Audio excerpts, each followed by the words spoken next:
So honored to be here today with all of you from across the country.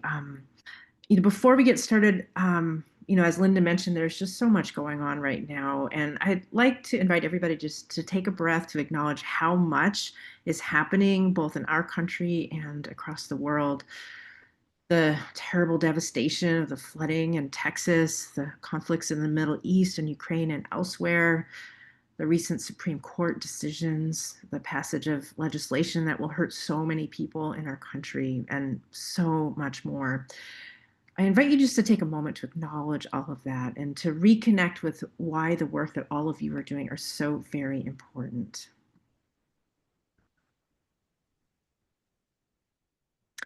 So thank you so much for being here today and channeling your energy into doing something to address the huge challenges before us. Just a few quick housekeeping items. I think most of you know this, but this today is not a phone bank. It's a training for people who want to learn more about how to up their game in phone banking. And because this is such a large group, we're going to ask you to keep yourself muted most of the time, but there will be time towards the end to be able to talk in smaller groups, and then we'll have an informal Q&A if you can stick around at the end of after the end of the workshop. If you haven't had a chance to print out the handout that we sent you in advance, now would be a great time to do that. We are dropping links for that in the chat, and we'll refer to it a few times during the training. So it'd be handy to have that. So just a quick overview of my presentation today. I will discuss why talking with voters by phone or in person is so important and so effective. I'll share some tips for getting through that first minute of a conversation, and then we'll demonstrate a few interactions, give you a chance to practice, and then wrap up. Afterwards, as I mentioned, we'll have some time for questions and answers afterwards. So if you could just save those, write them down, and there'll be time for that. So I'd just like to take a really quick poll. Can you just raise your physical hand if you've ever written postcards or letters to voters? Wow, almost everybody. That's amazing. And if you could put those down and then raise your hand if you've ever phone banked or canvassed before. Many folks. Wonderful. And then if you haven't yet done much phone banking or canvassing, but you're willing to give it a try, could you please raise your hands? Great. Fantastic. Thank you so much. So no matter what your level of previous experience, I hope that you'll get something out of this training. So just a little background. Before 2016, I voted in every election and I phone banked every 4 years, but I mostly took democracy for granted. I assumed that other people would be knocking on doors and making calls. I'm not quite sure who I thought these other people were, maybe elves or idealistic college students, but I figured that they would take care of it. But when Trump was elected, I realized that I needed to do more. And I was too scared to canvass at first. So I got my start in phone banking. And eventually I mustered the courage to canvass in California's Central Valley and in Virginia. So when I'm phone banking, it can be easy to get discouraged when I'm getting lots of disconnected numbers and voicemails and the occasional person hanging up on me. But every hour, I might have one or two conversations that make it all worthwhile. In November 2020, I was calling Philadelphia and I spoke with a 19-year-old voter I'll call Karina. She was voting for the first time ever and she didn't know how the process worked. I looked up her polling place and she said it was just a couple blocks from her house. I asked her when she could vote on election day and she said she'd try to go first thing in the morning. I also reminded her that she should bring her ID to the polls. And when I asked her what her most important issues were as a voter, she said police reform and gun control. She even said that she might be interested in serving as a poll worker. So I texted her information from the county recorder's office about that. Even if it was too late to sign up for this year, she'd have it for the next time. And as we were wrapping up, I thanked her for talking with me and for being a voter. And she said, actually, I'm really glad you called. My parents are out of town right now, and I didn't know who else I could ask about voting since I've never done it before. So I'm really glad I got to talk with you. It felt so great to provide something useful to a first-time voter in a swing state. As you probably know, Biden narrowly won Pennsylvania in 2020 with a margin of about 2% of the votes cast in that state. I called Karina back on election day just to see if she had any questions and whether she had made it to the polls. She told me, "Oh, I already voted this morning. There wasn't a line and it was pretty easy." I asked her how it felt to vote for the very first time, and she said, I wanted to start crying because it felt so important. Karina was obviously excited about becoming a voter, and she just needed a little help to navigate the logistics. That's the kind of service we can provide with a back and forth conversation that's a lot harder to do with one way forms of communication like letters or postcards. So, one of the biggest challenges with phone banking can be getting through the first minute of the conversation without them hanging up on me. It's a delicate moment. It's that period when they have the least investment in the conversation, and I haven't yet had a chance to earn their respect or pique their interest. But I've developed a few approaches that seem to keep more people on the line. First, I try to channel respectful warmth from the get go. So much of what I'm trying to communicate right at the beginning is conveyed through my tone as well as my words. I try to sound pleased and enthusiastic that they've picked up the call, which I usually am, because sometimes it can be a little while in between calls. I also strive for a tone that's respectful, friendly, and upbeat without being pushy. Even though they can't see me, I try to smile, and I may even use my hands to express delight or enthusiasm. That energy comes through the phone line. Second, I try to rehearse my opening lines. These will obviously depend on who you're calling for and what the ask is that day. So, as an example, I'll use the campaign for Abigail Spanberger, who's the Democratic candidate for Virginia governor. The election is this November. So, for example, I might say, Hi, my name is Elizabeth Chur, and I'm a volunteer with Abigail Spanberger, who's running for governor. I'm not calling to ask for money. This is just a 1 minute check in about the upcoming election. I'm wondering, what, if anything, have you heard about Abigail Spanberger? This allows me to quickly introduce myself, also to get Abigail's name out there. Name recognition is really important. And to ask an open ended question that will invite a little bit of conversation. Another way I might start off a conversation, I might say, Hi, my name is Elizabeth Chur, and I'm a volunteer with Abigail Spanberger, who's running for governor. She's asked us to reach out to every voter in Virginia to ask, if you could change 2 or 3 things about the country, what would they be? So the third thing that's been helpful is if people are a little grumpy or irritated, I don't know, raise your hand if you've ever encountered any of those voters on a phone bank. Yes, maybe. Um, if they're just maybe not totally thrilled to hear me, I try to acknowledge their concerns and to empathize with them. I try to break that telemarketer mode by surprising them with sincerity. So, for example, if they say, oh, I hate getting these calls, I might say, Oh, I hear you. I actually hate making these calls myself. I'm normally really shy, but the upcoming election is so important that I'm making myself go outside my comfort zone to talk with my fellow citizens. Or if they say, Oh, God, you're the third person who's called this week, I might say, I'm so sorry to bother you again. But I didn't get to hear what you told the other people about Abigail Spanberger. I'm so curious. What do you think about her? By the way, I've actually used this in conversations. It's actually worked. Um, if they say, My vote is private, I don't discuss that with strangers, I might say, I totally respect that.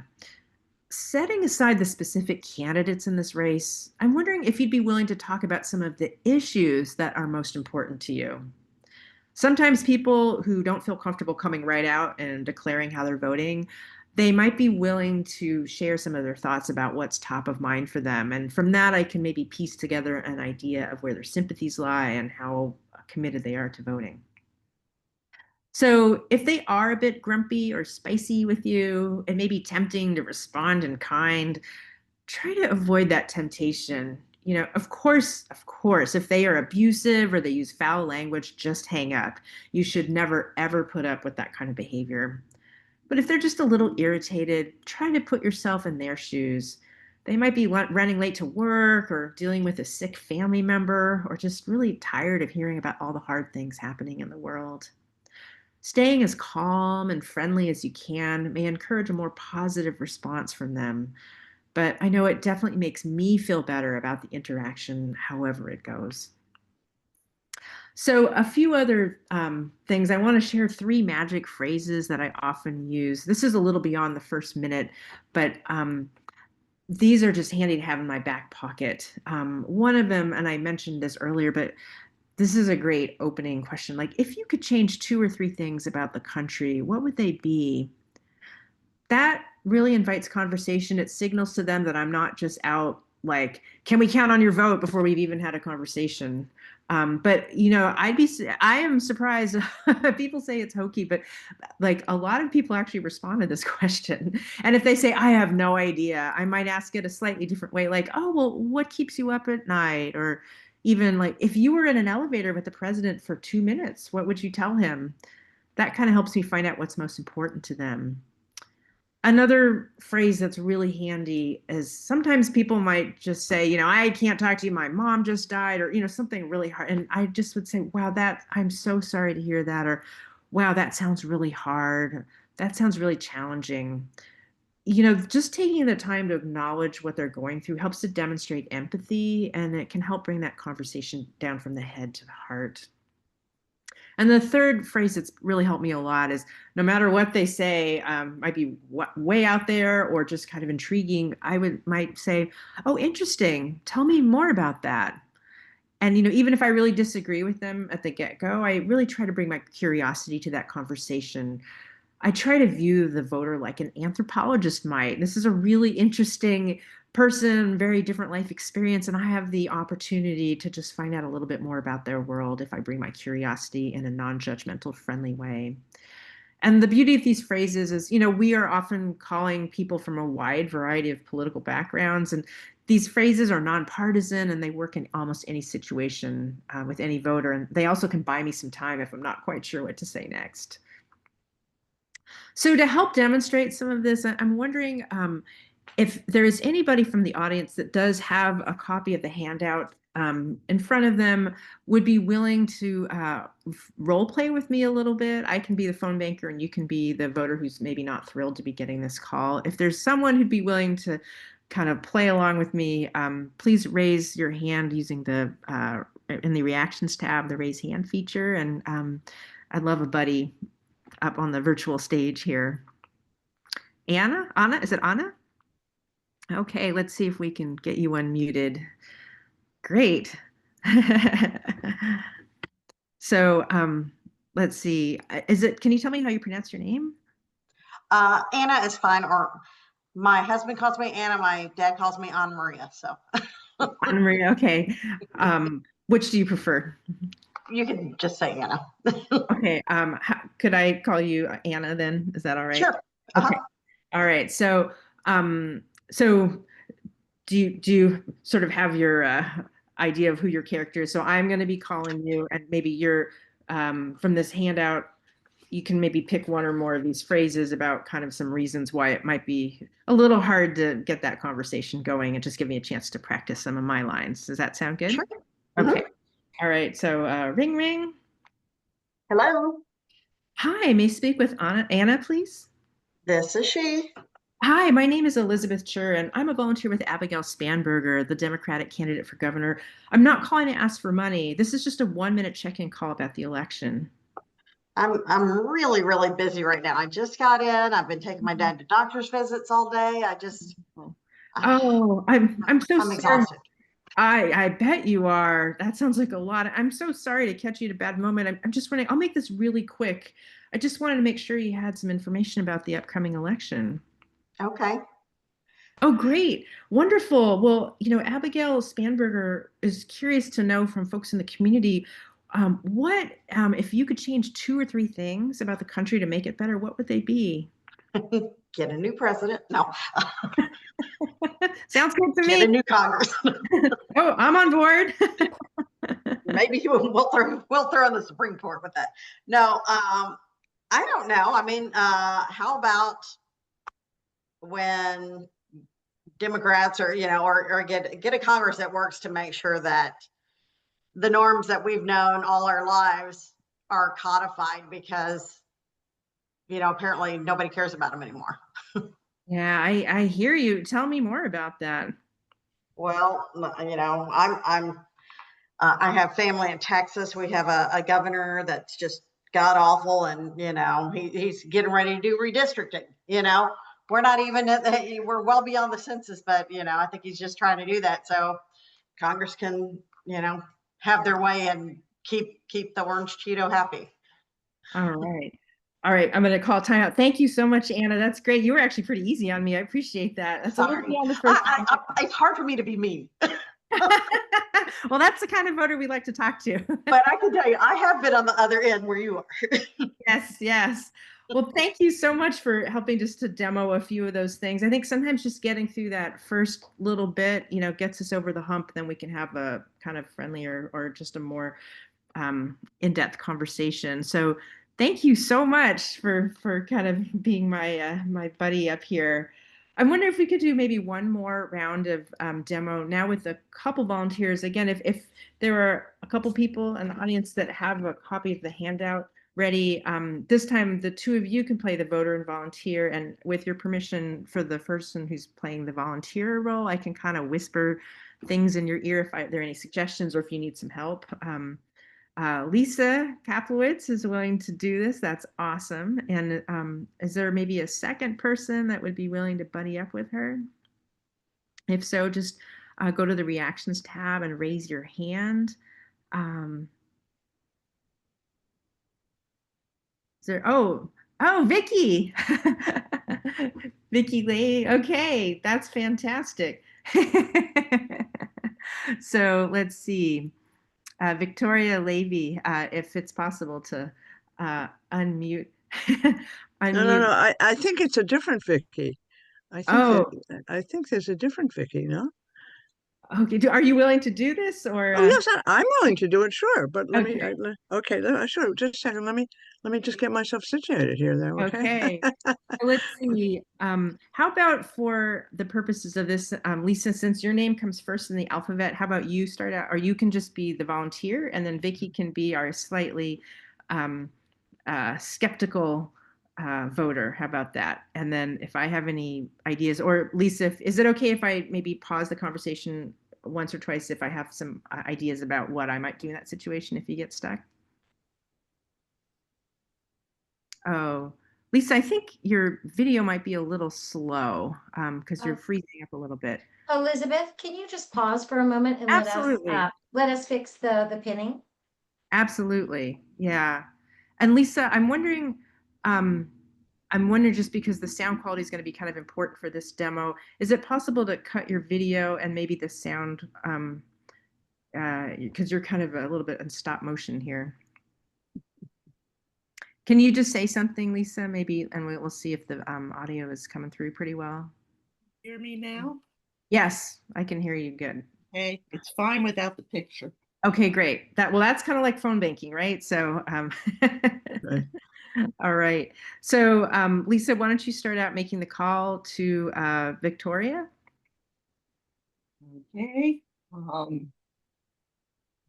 Hello, may I please speak to Victoria? Hello. Yeah. I'm really busy right now. I don't have a lot of time Can for I this. pin This will just Chur at the take same time, or the other two?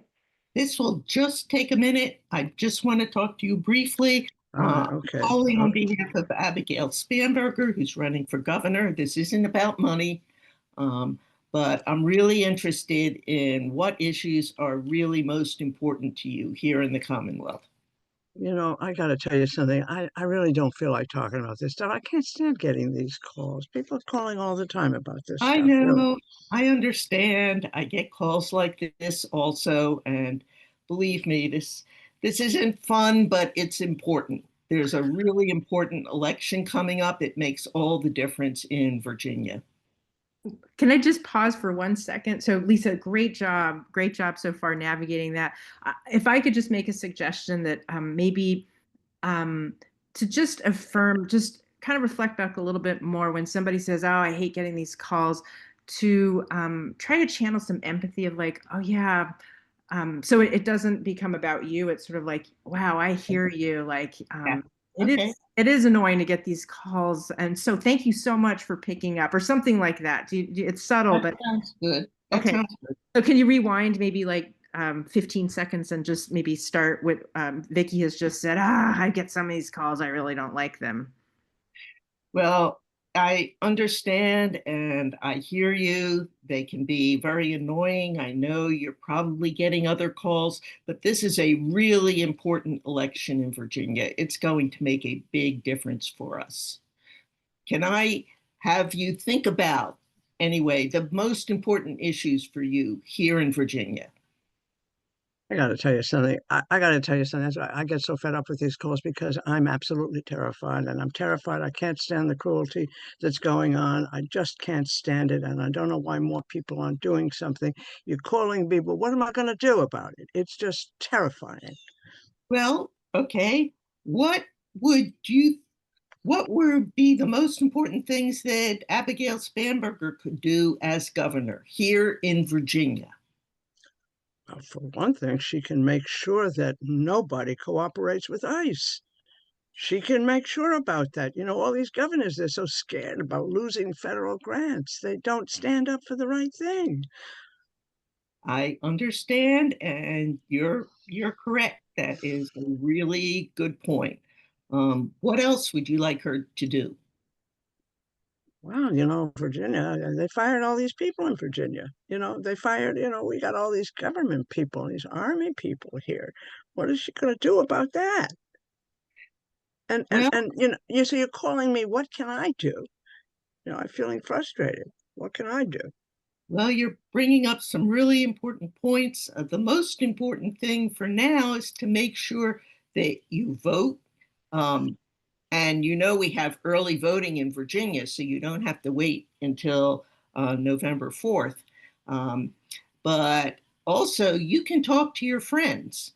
Um, where do you live in Virginia? Well, I live in a rural part of Virginia, and I kind of isolated there. We don't have all these great groups that you have up there in the northern part of the state. It's kind of hard to find people who think the way I do. A lot of I people, it's a little scary too. No, I hear you. And that's something that Abigail Spanberger cares a great deal about.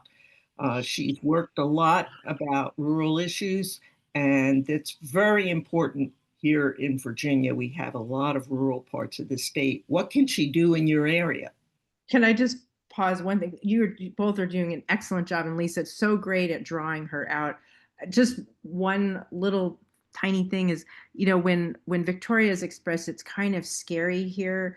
Um, Again, maybe it could be good to just have a couple extra shakes of empathy, like just even reflecting back, like, yeah, that does sound scary, or that does sound hard, before kind of moving on to the next one. Just taking a pause to acknowledge the gravity of what that person has just shared with you can go a long way towards fostering empathy and that. I understand. I'm in Virginia. Yeah. Oh, I didn't. I mean, this is real practice because I'm going door to door for Abigail Spanberger. Um, Can I and just say something, Elizabeth? That is such a wonderful concept. A shake, a couple of shakes of empathy, like it's coming out of a salt shaker. Oh, it's a wonderful concept. Well, I think we might have to leave it there because we want Yeah, to give other sure. folks. Thank you, Lisa and Victoria, so much for practicing and being willing to just demonstrate like the real life kind of nuances and complexities of a conversation. You both did an amazing job, and thank you so much. And Lisa, thank you for making these calls in your home state. We're so grateful for all the work that you're doing. uh, And I'm going door to door. I'm all right. Oh, all right. Even better on the I've, ground. I've done that before, and this is helping because I'm going to practice all the good things that Spanberger does. Good. That's Fantastic. good. That's Well, good. huge thanks to Lisa and to Victorian. So, thank you everybody for your participation. And as Lisa was just mentioning, the best way to get better at navigating the first minute of a conversation is to practice. And no better place than right now and right here, where we can kind of find our lines and our rhythms and stuff. So we're going to give all of you a chance to try this out in just a minute. And we will be sending you off into small groups of about 3 people to practice together for about 12 minutes total. So if there are 3 people in your group, maybe about 3 to 4 minutes each. Now, I just want to say a word that some of you may not love role playing, and some folks may be tempted to make for the exit doors right now. I would highly encourage you to resist that siren song and to stay with us. In past survey feedback from other workshops, many people say that this next part is the most valuable part of the training, where they actually get to build their own skills. So on your handout, we have listed some starting lines for the voter and volunteer that are very similar to what you just saw modeled. The volunteer introduces herself or himself, and then the voter can express hesitation or reluctance to talk by using one of these responses uh, in the left-hand column, and then the volunteer can try something out along the lines of some things suggested in the right-hand column. But feel free to adapt to your style, to the situation. This is just kind of a little starter kit with a few ideas. But in life and in phone banking and canvassing, you just need to kind of respond in the moment to what people are actually sharing with you. So the most important thing is to get practice being comfortable listening to the voter and responding by acknowledging their concern, by trying to express some empathy. Like I was suggesting, a few shakes maybe of empathy, like, wow, that sounds hard, or wow, I hear you, or however it makes sense in your style, your vocabulary, and just trying to be sincere and authentic. If you don't have access to the handout, don't worry about it. You forgot your reading glasses or your printer's not working. Don't worry about it. I think you get a good idea from the demos. Just practice these conversations in your small group based on kind of what you saw as model for you. There's always a little bit of, in my experience, an element of improv when you're talking with voters. And so you might get that improv experience right now.